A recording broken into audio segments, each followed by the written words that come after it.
सभी डॉक्टर्स, ये बंद करो, ये बंद करो। जनता पे कर सकते हो तो कर दो, वो नहीं। इस देश को लोगों ने हमेशा अंधेरे में रखने की कोशिश की है, उसमें आपका भी योगदान है। अच्छे, देखिए मैं बहुत सारे भीड़ में बोलने का आदी हूँ, मेरे को 150-200 लोगों में बोलने में थोड़ा कम, पर मैं ऐसा मानता हूँ कि एक एक डॉक्टर 1,500 हजार आदमी के बराबर है। इसलिए जो लोग खाली कुर्सियां जो पड़ी हैं उनकी भी तालियां बजाने की जिम्मेदारी आपकी रहेगी। एक बार पूरा सदन तालियां बजाकर मुझे आदेशित करें कि मैं अपनी बात शुरू करूं।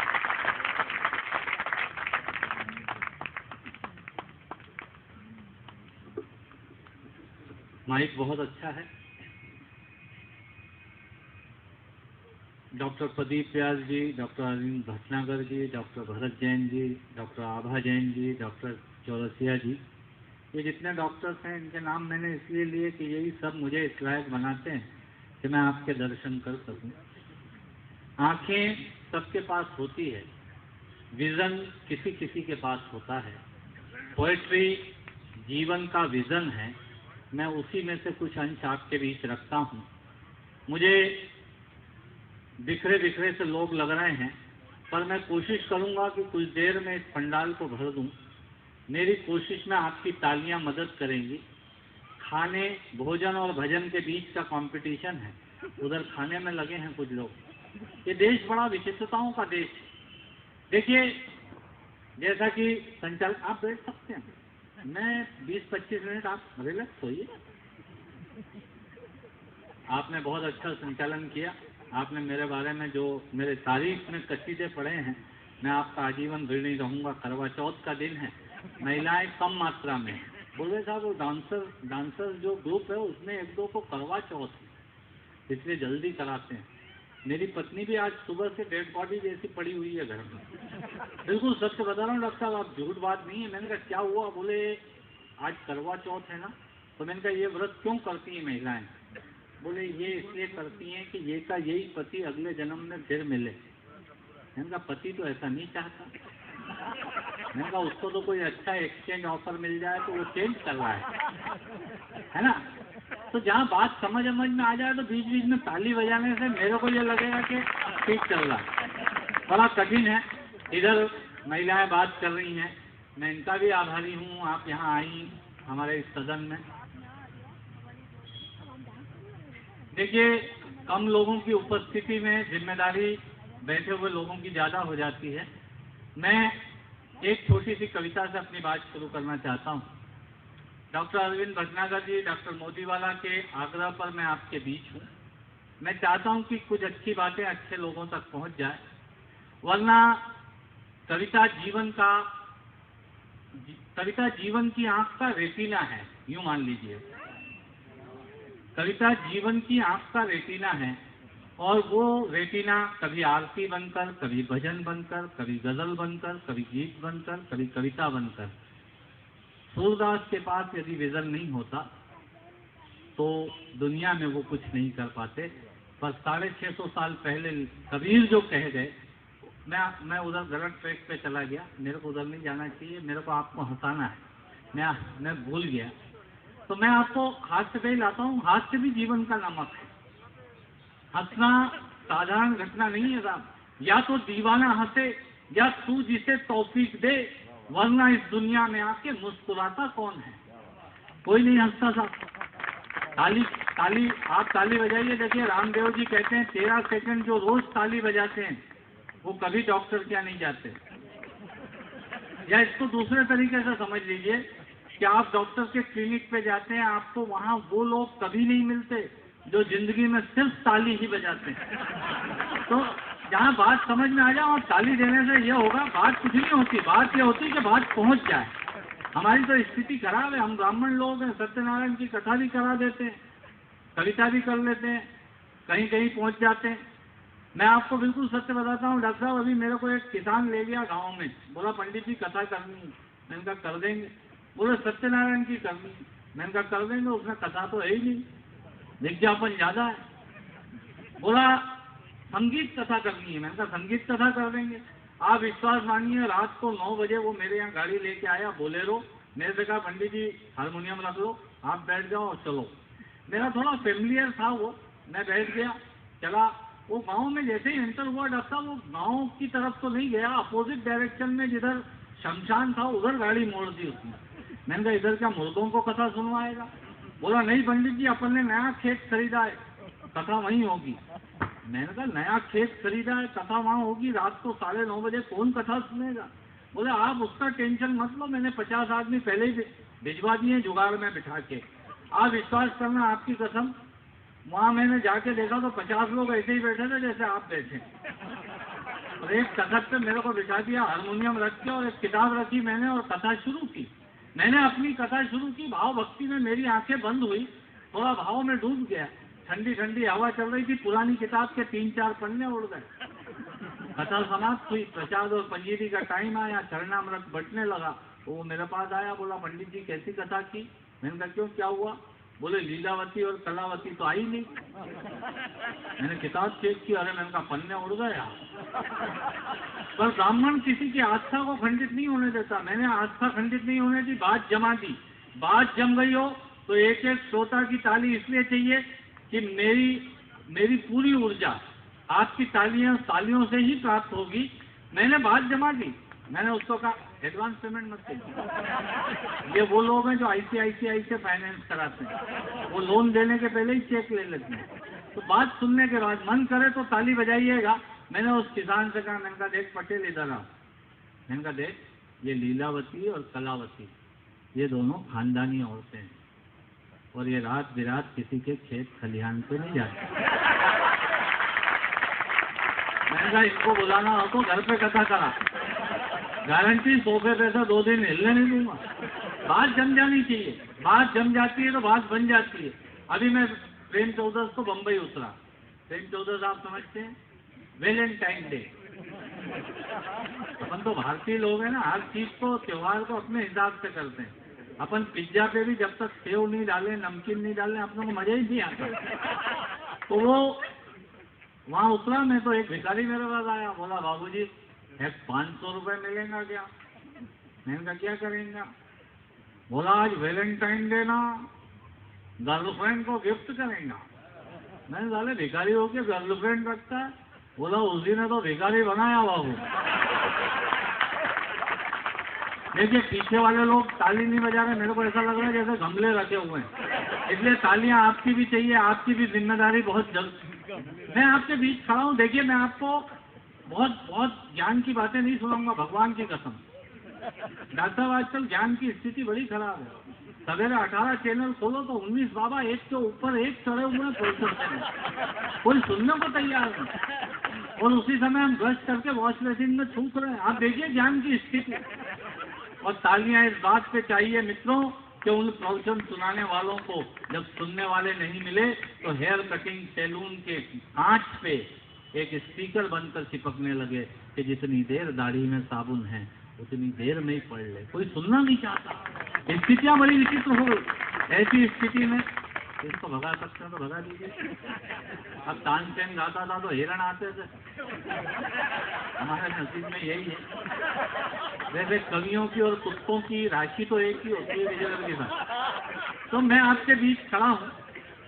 देखिए हाथ से कैसे पैदा होता। आजकल ये शिवराज सिंह जी ने एक नया काम चालू करवा दिया। महात्माओं को कोई काम तो था नहीं, पशु गणना, मतगणना, जनगणना, और वो गिलकी की सब्जी और तुरई की सब्जी बनवाना स्कूलों में। बच्चों के स्कूलों में मास्टरों की नौकरी आजकल बड़ी फजीयत थी। वो मास्टर ने सब्जी के पैसे दिए 20 रुपए, तो वो गिलकी ले आए छोले। अगले दिन 50 दिए तो वो टिंडे ले आए। एक दिन खुले नहीं थे, 500 का नोट दिया तो 3 मुर्गे खरीद लाए। बच्चे इतने चालू हो गए। तो स्थितियां बड़ी विचित्र है। अभी उनने नया काम चालू करवा दिया। बोले मास्टरों को और कोई काम नहीं है तो चलिए एक काम करो, इनसे बोलो योग कराओ।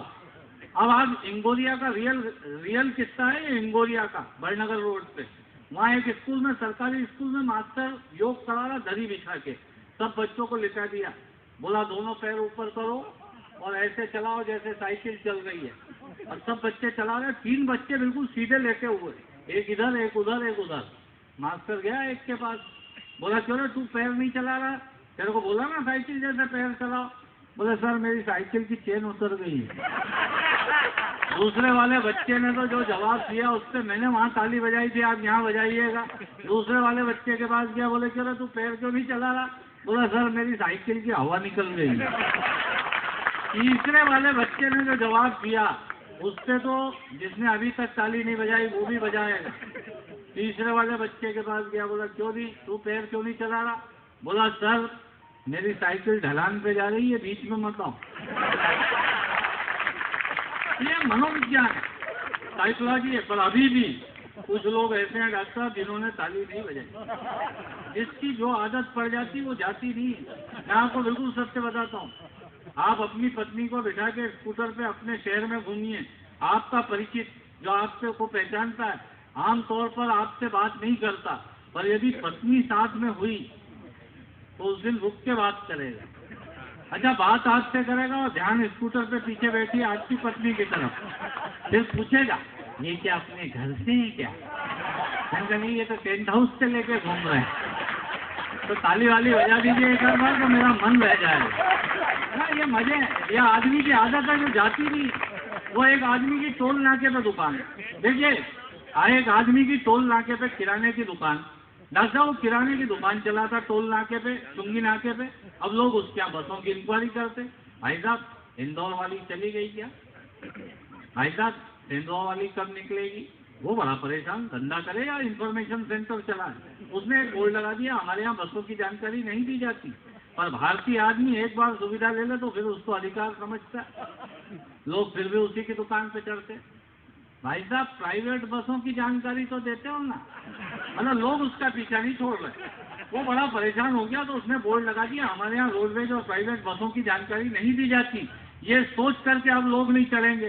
पर भारतीय आदमी, मैं आपको बिल्कुल सत्य बताता हूँ, भारतीय आदमी बिल्कुल अलग टाइप का। आप लोग इतनी कॉन्फ्रेंसेस में जाते होंगे, बहुत सारी कंपनियां कॉम्प्लीमेंट्री टूर भी देती हैं डॉक्टर्स को, ऐसा मेरे को किसी ने बताया। तो टूर पे जाते हैं अपन, देखिए विदेशी एयरपोर्ट पे मैं आपको बताता हूँ भारतीय आदमी को पहचानने का एक फार्मूला, सेम्सोनाइट की खरीदेगा या अमेरिकन टूरिस्टर की या ओडिसी की। 10,000 रुपए की अटैची खरीदेगा भारतीय आदमी, पर उसको तब तक तसल्ली नहीं होती जब तक उसका 150 रुपए का कपड़े का कवर नहीं चढ़वा। वो 1 मिनट में पहचानने में आ जाता है ये भारत का, 1 मिनट में समझ में आ जाता है ये भारत का। और पहचान बताऊं आपको, एयरपोर्ट पे यदि कुर्सी खाली है वो अटैची उसके ऊपर रखे और खुद पास में खड़ा रहे तो भी आप समझ जाना है भारतीय। तो उसने बोर्ड लगा दिया हमारे यहाँ रोडवेज और प्राइवेट बसों की जानकारी नहीं दी जाती, ये सोच कर कि अब लोग नहीं चलेंगे। पर भारतीय आदमी, लाइट यदि जाती है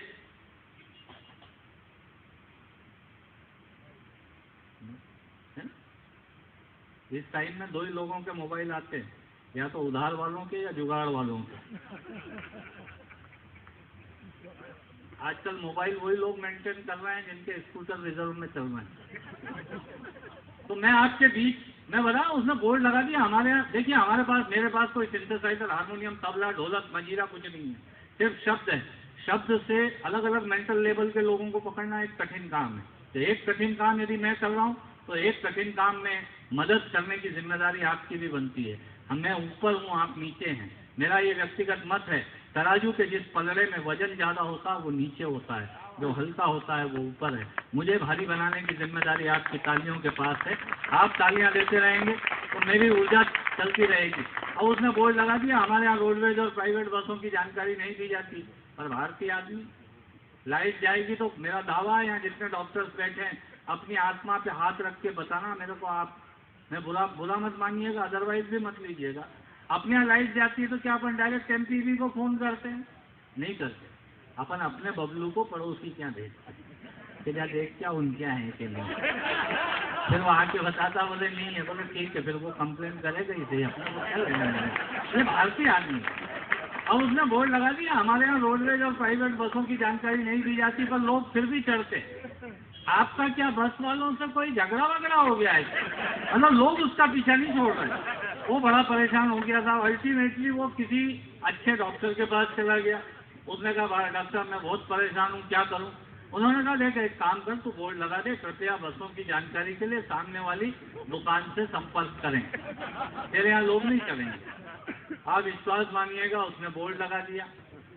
पर भारतीय आदमी, मैं आपको सत्य बताता हूँ, दूसरों के मोबाइल नंबर रख लेते हैं हम, और खुद के अंडरवियर बनियान के नंबर हमको नहीं मालूम रहते।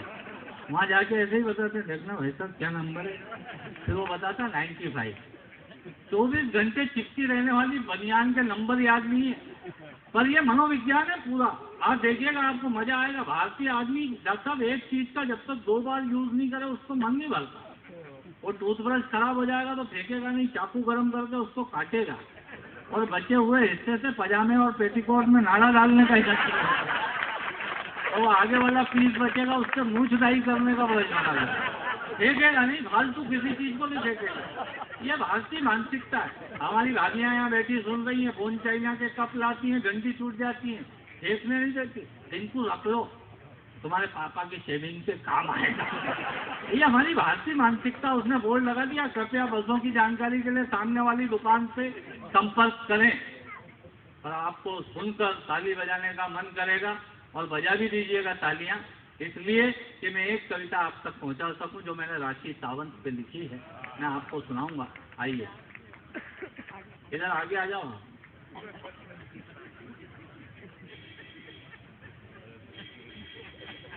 इनको राष्ट्रपति पुरस्कार प्राप्त टीचर हैं ये, और ये रिटायर हो गई हैं, चौरसिया मैडम। हम इनका स्वागत करते हैं। और उनके साथ जो हैं वो, उनको कोई पुरस्कार नहीं मिला। मैं आपको बता रहा था, उसने बोर्ड लगा दिया, कृपया बसों की जानकारी के लिए सामने वाली दुकान से संपर्क करें। लोग फिर भी उसी की दुकान पे चलते। ये क्या आपके छोटे वाले भाई की दुकान है? मतलब लोग उसका पीछा नहीं छोड़ा। परेशान हो गया डॉक्टर साहब, उसने वो दुकान बेच दी, और उसी रोड पे आगे जाके एक पुलिया के पास एक दुकान खोली। डॉक्टर साहब मित्रों, इस बार शहर का विस्तार हुआ। अब चुंगी नाके को आगे बढ़ाया गया। चुंगी नाका फिर उसकी दुकान के पास पहुंच गया। ये हालत है हमारी। मैं आपके बीच खड़ा हूँ। एक कविता मैं राशि सावंत से सुनाता हूँ। बहुत बढ़िया डांस किया हमारे कुशवाहा जी ने, बढ़िया ढोलक बजाई, आपने बहुत बढ़िया संचालन किया। मैं आपका नाम नहीं जानता हूँ, पर गर्मी में आप जो सूट और टाई पहन के आए, उससे मुझे लग रहा है कि आप काफी अच्छे संचालक हैं। मजे हैं जीवन के, आनंद लीजिएगा। मेरी किसी बात को ज्यादा गंभीरता से मत लीजिएगा, न मैं गंभीर हुआ कभी। मैं आपको अभी मैं नासिक गया डॉक्टर साहब, तो वहाँ एक औरत एक बच्चे को सुला रही गली में, और उससे बोली सो जा MBA सो जा, सो जा MBA सो जा। मेरे को आश्चर्य हुआ था, मैं तो वहीं रुक गया। मैंने कहा बहन जी आपका बच्चा है? बोले नहीं, ये अपनी गुत्ती का है। मैंने कहा इसका नाम MBA है? बोले हाँ। मैंने कहा बड़ा विचित्र नाम है। बोले नहीं, वो चेन्नई गई थी ना MBA करने, डिग्री तो नहीं लाई, ये ले आई, उसका नाम ही MBA रख दिया। ये रामदेव बाबा ने तो जो काम किया था वो आजकल हर प्लेटफॉर्म पे जिसको देखो उसको, जिनके सिर में 4 बाल हैं गिनती के, वो भी ट्राई कर रहा है। मैंने पूछा अभी 4-5 महिलाएं नरसिंहपुर में प्लेटफॉर्म पे बैठी हुई, सब घिस रही। मैंने कहा बहन जी ये क्या कर रही? बोले नहीं, वो बाबा जी ने बताया है कि ऐसे करने से ना बाल लंबे हो जाते हैं, काले हो जाते हैं। चारों कर रही, वो एक बैठी हुई चुन्नी को ऐसे ले। मैंने कहा बहन जी आप नहीं कर रही? बोले नहीं भैया, हमने ज्यादा कर लिया था, मूछें निकल आई।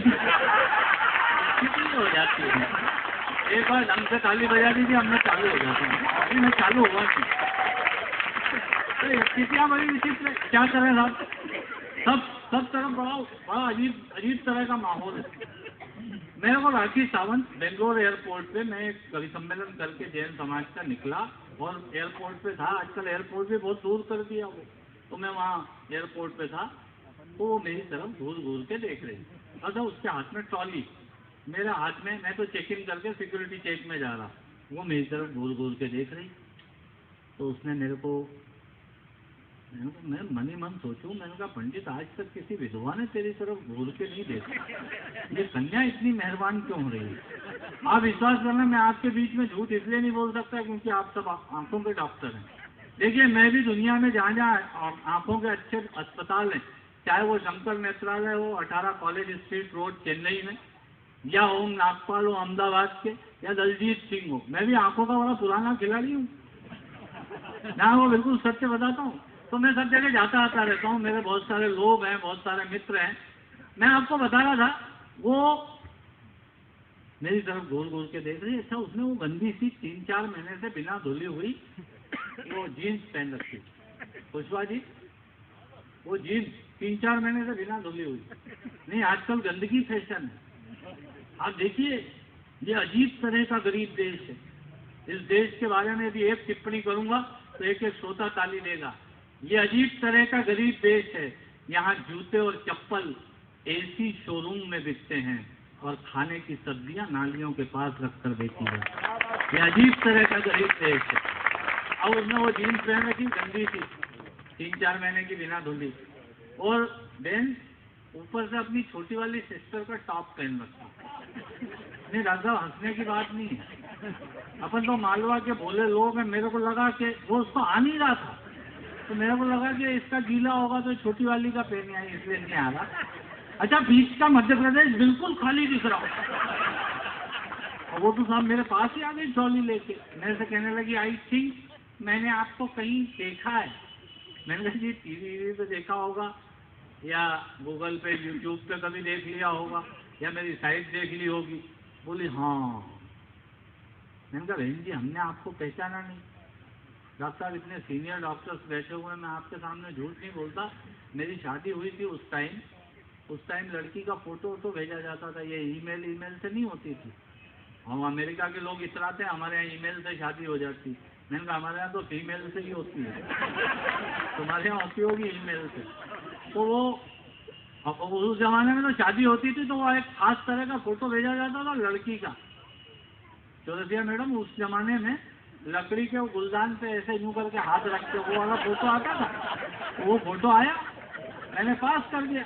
मैंने कहा, पप्पी पास। अब वो देखने गए हम, तो वो मेरे जो सास ससुर जी थे, जो मेरे नहीं हुए, उन्होंने हमको 10 मिनट के लिए एक दूसरे की हैबिट्स और हॉबीज के बारे में बात करने के लिए कि आप बात कर लीजिए। हम दोनों बैठे। अब मेरे को ये पता नहीं लगा कि आज शुरू कहाँ से हूँ, तो मैंने पहले ही प्रश्न ये किया। मैंने कहा, बहन जी आपके कितने भाई हैं? बोली कि आज तक तो 2 थे, अब आप आ गए तो 3 हो गए। मैंने राखी सावंत से कहा, मैंने कहा, बहन जी हमने आपको पहचाना नहीं। बोली, मैं आइटम गर्ल राखी सावंत, मैं भी आपका नाम भूल रही हूँ। मैंने कहा, मैं आइटम बॉय ओम व्यास। आप विश्वास मानना, उसने मेरे से हाथ मिला लिया। अब आपसे तो क्या झूठ बोलूं, 3 दिन तक उस हाथ को मैंने पानी टच नहीं होने दिया। पर उन सूखे हाथों से देखिए, अभी भी कुछ लोग हाथ बांध के बैठे जैसे मैं मर गया हूँ, वो उठाने में आए। ऐसा नहीं लगना चाहिए। मैं आपको 4 पंक्तियां सुनाता हूँ, इतनी देर तो मेरे को गर्म होने में लगती है। अभी मैंने कुछ भी नहीं सुनाया, पर समय की अपनी सीमा है, समय महत्वपूर्ण है और भी डांसेस होना, इसलिए मैं आपके बीच अंतिम 4 पंक्तियां पढ़कर अपना स्थान लेता हूँ।